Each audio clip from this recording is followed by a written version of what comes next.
Welcome to four sides TV.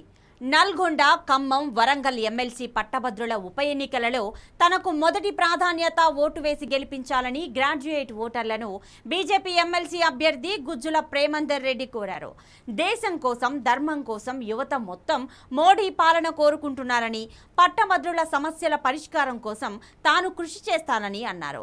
గడిచిన 10 ఏళ్లలో BRS పాలనలో విద్యార్థులకు అన్యాయం జరిగిందని, మోసపూరిత హామీలతో కాంగ్రెస్ పార్టీ అధికారంలోకి వచ్చిందని చెప్పారు.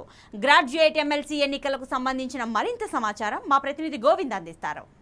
ఈ నెల 27 నుంచి పట్టభద్రుల ఎన్నికలకు సంబంధించి జరుగుతుంది. ముఖ్యంగా చూసుకుంటే ఖమ్మం, వరంగల్, అదేవిధంగా నల్గొండ ఈ 3 జిల్లాలకు సంబంధించిన పట్టభద్రుల ఎన్నికలు జరుగుతున్న నేపథ్యంలో మాత్రం ఉమ్మడి ఖమ్మం జిల్లాలో మొత్తం ప్రచారం జరుగుతున్న పరిస్థితి. ప్రధానంగా చూసుకుంటే బీజేపీ, అదేవిధంగా బీజేపీ కాంగ్రెస్ మధ్య హోరాహోర నడుస్తుంది. ప్రస్తుతం మనతో పాటు బీజేపీ అభ్యర్థిగా ఉన్న గుజ్జుల ప్రేమందర్ రెడ్డి గారు మనతో పాటు ఉన్నారు. అసలు ప్రచారం ఏ విధంగా సరళి నడుస్తుంది, జిల్లాల పరిస్థితి ఎలా ఉంది అడిగి తెలుస్తుంది. సార్ నమస్తే సార్. ప్రధానంగా పట్టభద్రుల ఎన్నిక నేపథ్యంలో మాత్రం మీరు విస్తృతంగా 3 జిల్లాల్లో ప్రచారం చేస్తారు కదా, ప్రజల స్పందన ఎలా ఉంది సార్? ప్రజల స్పందన నేను గత ఎన్నికల్లో పోటీ చేసిన దానికి ఇప్పుడు చూస్తే చాలా అనుకూలంగా ఉంది, సానుకూలంగా ఉంది. అందరూ వాళ్ళు ముందుకొచ్చి ఈసారి మీకు మేము మద్దతు ఇస్తాం, మీరు గెలుస్తున్నారు, గెలవాలి అని చెప్పి వారు ఆశీస్సులు అందజేస్తున్నారు. అంటే గతంలో మీరు పోటీ చేసినప్పుడు ఇప్పటికీ ఏమైనా వ్యత్యాసం ఉందా? అప్పటికి ఇప్పటికి చాలా వ్యత్యాసం ఉంది. అప్పుడు మేము 2018లో భారతీయ జనతా పార్టీ కేవలం ఒకే శాసనసభ స్థానాన్ని పొందింది రాష్ట్రంలో. 2019 ఎన్నికల్లో 4 పార్లమెంటు స్థానాలు మాత్రమే పొందినాము. కానీ ఇప్పుడు మొన్న మేము 23 ఆ ఎన్నికలు అయిన తర్వాత 21లో ఈ ఎన్నిక జరిగింది. ఇప్పుడు ఇది ఉప ఎన్నిక జరిగే సమయానికల్లా మొన్న జరిగిన యొక్క 23 శాసనసభ ఎన్నికలలో భారతీయ జనతా పార్టీ 8 స్థానాల్లో గెలవడం, అనేక స్థానాల్లో ద్వితీయ స్థానము, చాలా ఓటింగ్ పర్సెంటేజ్ పెరగడం.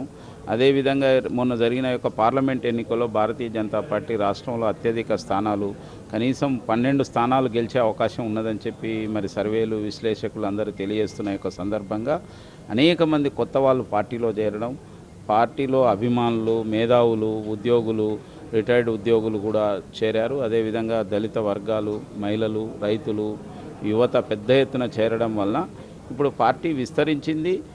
నరేంద్ర మోడీ గారి యొక్క పేరు పైన ఈ రోజున నరేంద్ర మోడీ గారు ప్రధానమంత్రి కావాలి, నరేంద్ర మోడీ గారికి మేము మద్దతు ఇవ్వాలి, తెలంగాణ నుంచి సైతం మేము మా యొక్క మద్దతు ఇవ్వాలి అని చెప్పి వాళ్ళ మేధావులందరూ కూడా ఆలోచన చేస్తున్నారు. కాబట్టి పెద్ద ఎత్తున సానుకూలమైన యొక్క వాతావరణం ఉన్నది.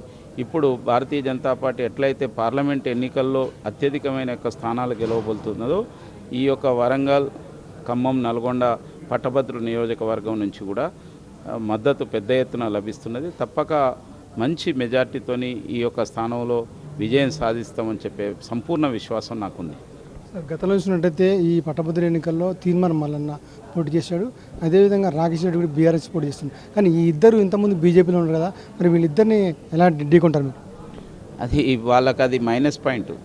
ఎందుకంటే వాళ్ళు భారతీయ జనతా పార్టీలో ఉండి వాళ్ళు లేరు అంటే, భారతీయ జనతా పార్టీ ఒక గొప్ప పార్టీ. భారతీయ జనతా పార్టీ దేశంలో ప్రధానమైన పార్టీ, రాష్ట్రంలో కూడా ప్రధానమైన స్థానానికి వస్తున్న సందర్భంగా నేను వ్యక్తిగతంగా ఎవరి గురించి మాట్లాడడం నాకు ఇష్టం ఉండదు. కానీ నేను ఏ పార్టీ మారలేదు ఇప్పటివరకు. నేను ఎవరిని ఇబ్బంది పెట్టలేదు, ఎవరిని బెదిరించలేదు, ఎవరికి నష్టం చేకూర్చలేదు. నేను వీలైతే ఎవరికైనా సహాయం చేసే ప్రయత్నం చేశాను. నేను ప్రజల కోసం అనేక ఉద్యమాలు చేశాను. అనేక సార్లు పోలీసుల చేతిలో అరెస్ట్ అయ్యాను, జైల్లోకి వెళ్ళాను. మిలీనియం యొక్క ర్యాలీ సందర్భంగా కూడా నేను ఖమ్మం పోలీస్ స్టేషన్లోనే 3 రోజుల పాటు నన్ను నిర్బంధించారు. ఆ విధంగా అనేక విద్యార్థి, ఉద్యోగ యొక్క సమస్యలపైన ఎన్నో ఉద్యమాలు చేసి, నేను యువత యొక్క దీనిపైన కూడా ఎన్నో ఉద్యమాలు చేసి మరి అరెస్ట్ కావడం జరిగింది, జైలుకు వెళ్ళడం జరిగింది.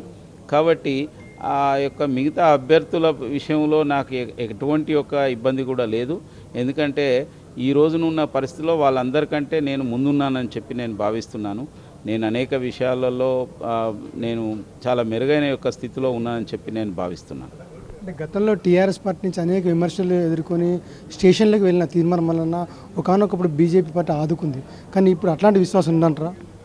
ఇప్పుడు అది ఆయన తెలియజెప్పవలసిన అవసరం ఉన్నది. భారతీయ జనతా పార్టీ చేసిన సహాయము, ఆయన జీవితంలో ఆయనను రక్షించడం కానీ, ఆయన యొక్క మరి అనేక రకాల ఇబ్బందుల నుంచి భారతీయ జనతా పార్టీ గట్టెక్కించిన విషయం కానీ, అది ఆయన దానికి తెలియజెప్పవలసిన అవసరం ఉన్నది.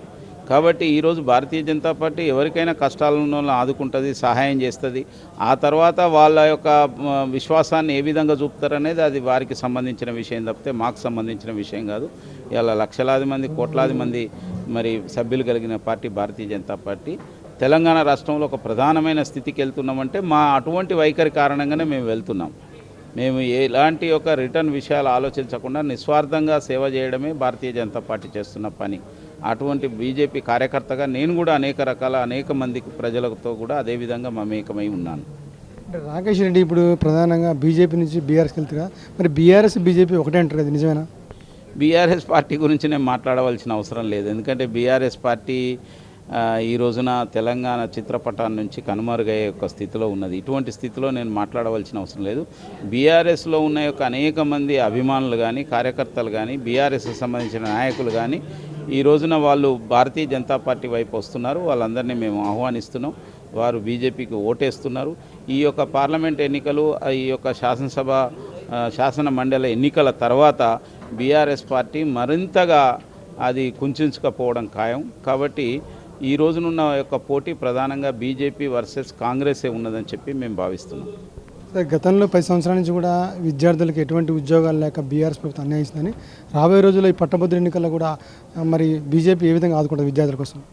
ఇప్పుడు ఒకవైపు బీఆర్ఎస్ పార్టీ అనేక మాటలు చెప్పి నిరుద్యోగులను మోసం చేసింది. తెలంగాణ వచ్చిందే నిధులు, నియామకాలు, నీళ్ళ గురించి.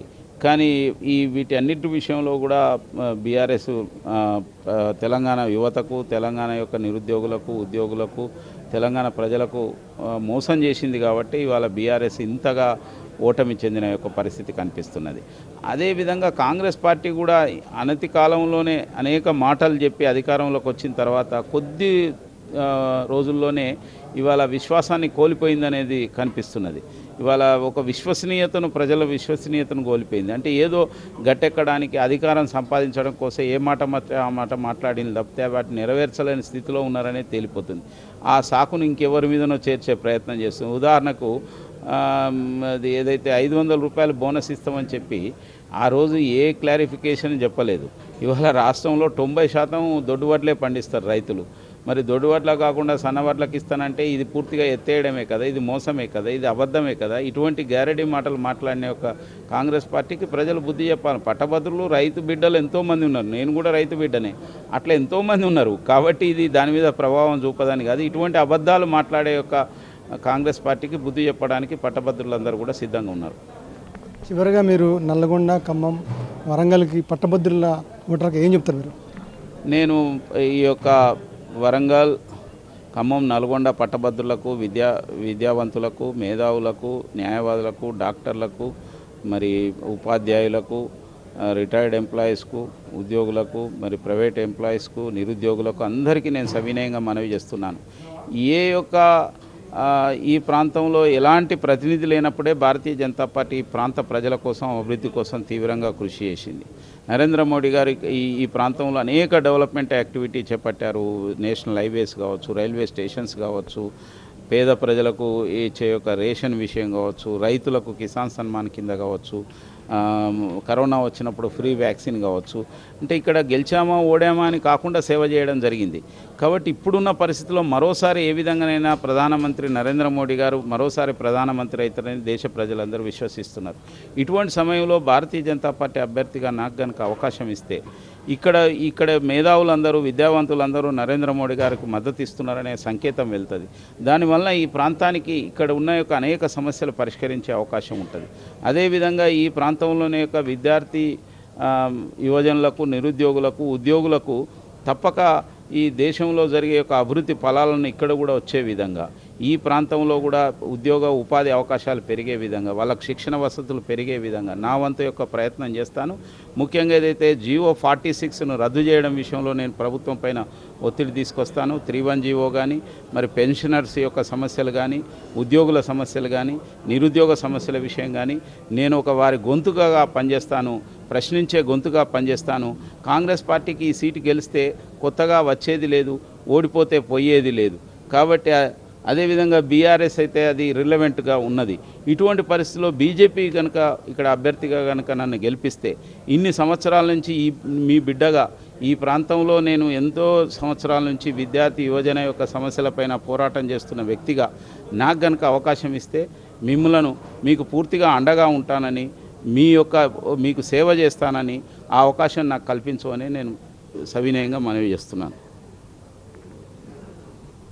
ఓకే, మొత్తం చూసినట్టయితే ఏదైతే పట్టభద్రుల ఎన్నికల సంబంధించి మాత్రం ఎన్నికల్లో మాత్రం తమను తప్పనిసరిగా గెలిపించాలని, ఏదైతే నల్గొండ, ఖమ్మం, వరంగల్ సంబంధించిన పట్టభద్రులు ప్రతి ఒక్కరు కూడా నన్ను గెలిపిస్తే మాత్రం మీ అందరికీ సేవ చేస్తానని, రాబోయే రోజుల్లో కేంద్ర ప్రభుత్వంలో నరేంద్ర మోదీ గెలుస్తారు కాబట్టి నిధులు కానివ్వండి, ఏదైనా సమస్య ఉన్నా సరే తప్పనిసరిగా మిమ్మల్ని ఆదుకుంటానని, నేను ఇక్కడే వాడిని అని చెప్పి తప్పనిసరిగా నన్ను గెలిపిస్తే మాత్రం మీ అందరికీ అండగా ఉంటానని చెప్పి గుజ్జల ప్రేమేంద్ర గారు చెప్తున్నారు. ఇది కొంత తాజా పరిస్థితి. కెమెరామెన్ సతీష్తో గోవింద్, 4 Sides TV ఖమ్మం నుంచి.